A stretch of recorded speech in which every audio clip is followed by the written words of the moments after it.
ಶ್ರದ್ಧಾ ಪೋಷಕರ ಸಂಘದಿಂದ ಅರ್ಜಿ ಸಲ್ಲಿಕೆಯಾಗಿದೆ. ಮಹದಾಯಿಗಾಗಿ 10 ದಿನಗಳ ಅಂತರದಲ್ಲಿ 2 ಬಂದ್ಗೆ ಕರೆ ನೀಡಲಾಗಿದೆ. ವಾಟಾಳ್ ನಾಗರಾಜ್ ವಿರುದ್ಧ ಕ್ರಮಕ್ಕೆ ಸರ್ಕಾರಕ್ಕೆ ನಿರ್ದೇಶನ ನೀಡಲು ಇಲ್ಲಿ ಮನವಿಯನ್ನ ಮಾಡಿಕೊಳ್ಳಲಾಗಿದೆ.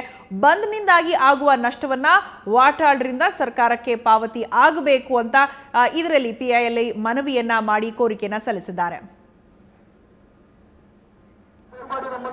ಬಂದ್ಗಳನ್ನ ನಿರ್ಬಂಧಿಸುವಂತೆ ಕೋರಿ ಪಿಐಎಲ್ ಅನ್ನ ಸಲ್ಲಿಸಲಾಗಿದೆ. ಬಂದ್ಗಳನ್ನ ನಿರ್ಬಂಧಿಸಬೇಕು, ಇದರಿಂದ ಯಾವ ರೀತಿ ಸಮಸ್ಯೆ ಆಗುತ್ತೆ ಅನ್ನೋದ್ರದ್ದು ಅರ್ಥ ಆಗಬೇಕು. ಜೊತೆಗೆ ಬಂದ್ನಿಂದ ಆಗುವ ನಷ್ಟವನ್ನ ವಾಟಾಳ್ರಿಂದ ಸರ್ಕಾರಕ್ಕೆ ಪಾವತಿ ಆಗುವಂತೆ ನೋಡ್ಕೊಳ್ಬೇಕು ಅಂತ ಮನವಿಯನ್ನ ಸಲ್ಲಿಸಿದ್ದಾರೆ. ವಾಟಾಳ್ ನಾಗರಾಜ್ ವಿರುದ್ಧ ಕ್ರಮಕ್ಕೆ ಸರ್ಕಾರಕ್ಕೆ ನಿರ್ದೇಶನ ನೀಡಲು ಮನವಿಯನ್ನ ಕೂಡ ಮಾಡಿದ್ದಾರೆ. ಬಂದ್ಗಳನ್ನ ನಿರ್ಬಂಧಿಸುವಂತೆ ಕೋರಿ ಸಲ್ಲಿಸಿರುವಂತಹ ಪಿಐಎಲ್ ಇದಾಗಿದೆ. ಅದು ಮಹದಾಯಿಯ ವಿಚಾರವಾಗಿ 2-3 ದಿನಗಳ ಅಂತರದಲ್ಲಿ 2 ಬಾರಿ ಬಂದ್ಗೆ ಕರೆ ಕೊಟ್ಟಿರೋದ್ರಿಂದ ಸಾರ್ವಜನಿಕ ವಲಯದಲ್ಲಿ ಯಾವ ರೀತಿ ಸಮಸ್ಯೆ ಆಗುತ್ತೆ ಅನ್ನೋದು ಅವರಿಗೆ ಅರ್ಥ ಆಗಬೇಕು.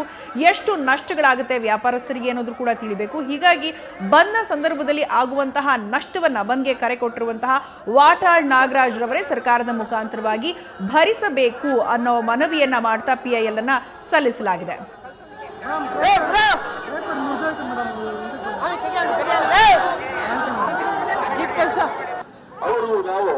ಬಹಳ ಅದ್ಭುತವಾಗಿದೆ ಬಚ್ಚೆಗಳು. ಆ ಡ್ರೆಸ್ಸು ಆ ಕೆಂಪು ಹಳದಿ ಹಬ್ಬ ಬಹಳ ಖುಷಿ ಆಗುತ್ತೆ.